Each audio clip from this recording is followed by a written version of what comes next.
एक बादशाह के दो बेटे थे और दोनों ही बेवकूफ थे। बादशाह का वजीर बहुत समझदार और निहायत ईमानदार था, इसलिए बादशाह कोई भी काम करने से पहले अपने वजीर से मशवरा लेता था।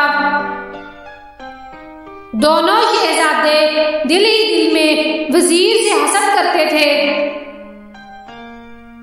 एक दिन दोनों शहजादे अपनी माँ के पास गए और उन्हें भी वजीर के खिलाफ भड़काया। तो मलिका ने बादशाह से कहा कि आप हमेशा अपने वजीरों के इशारों पर चलते हैं, ऐसा ना हो कि लेने के देने पड़ जाएं।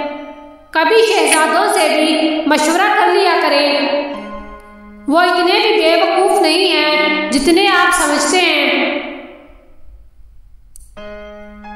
आप उन दोनों से जरूर मशवरा किया करें, वरना उन बेचारों का दिल टूट जाएगा। बादशाह ने उसी वक्त अपने दोनों शहजादों को बुलाया और कहा कि मैं कल तुम दोनों का इम्तिहान लूंगा। इस पर बड़े शहजादे ने कहा कि अब्बा जान, आप हमेशा हमारा इम्तिहान ही लेते रहते हैं, कभी अपने वजीर का भी इम्तिहान लीजिए। बादशाह ने कहा, देखो तुम दोनों अपनी अकल, इल्म और तजुर्बे में वजीर की बराबरी नहीं कर सकते।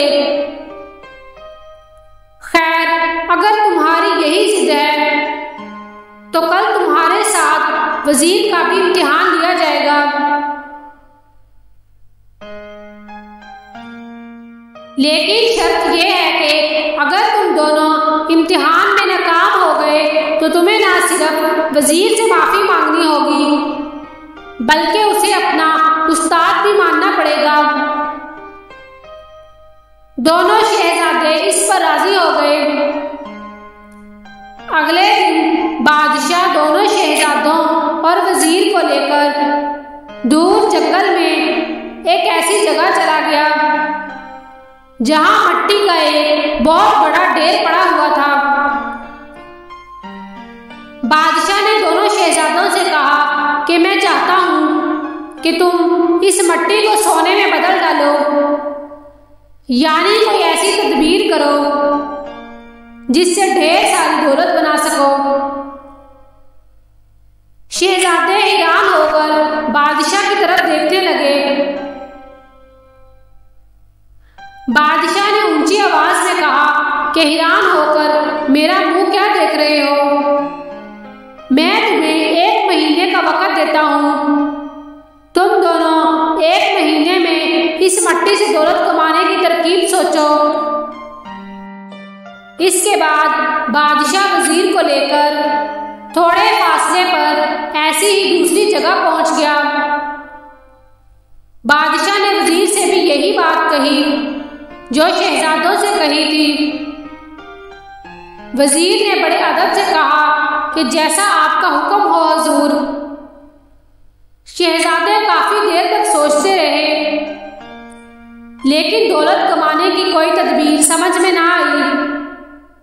दिन पर दिन गुजर गए। 2 हफ्ते गुजर जाने के बाद वो दोनों घबराने लगे। फिर उन्होंने सोचा कि जरूर इस मिट्टी के अंदर कोई खजाना वगैरह दफन होगा। ये सोचकर उन्होंने जमीन खोदना शुरू कर दिया, लेकिन 50 फुट गहराई के बाद भी उनको खजाना नहीं मिला। उनकी समझ में कुछ नहीं आ रहा था। आखिरकार हिम्मत हार कर बैठ गए। 1 महीने के बाद बादशाह पहुंचा तो उसने देखा कि दोनों शहजादे सर झुकाए बैठे हैं। बादशाह को देखते ही वो खड़े हुए और अपनी नाकामी का इतराफ कर दिया। उसके बाद बादशाह अपने दोनों शहजादों को लेकर उस जगह पर पहुंच गया जहां वो वजीर को छोड़ गया था। वहां जाकर उसने देखा कि बहुत सारे कुम्हार मिट्टी के बर्तन बना रहे थे और हजारों खूबसूरत बर्तन बनकर तैयार हो चुके थे।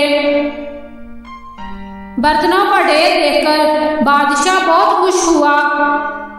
जब बर्तन मार्केट में ले जाकर फरोख्त किए गए तो उनसे हजारों रुपए हासिल हुए।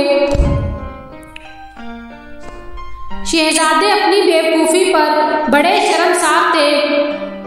उन्होंने पहले वजीर से माफ़ी मांगी, फिर उसे अपना उस्ताद मान लिया।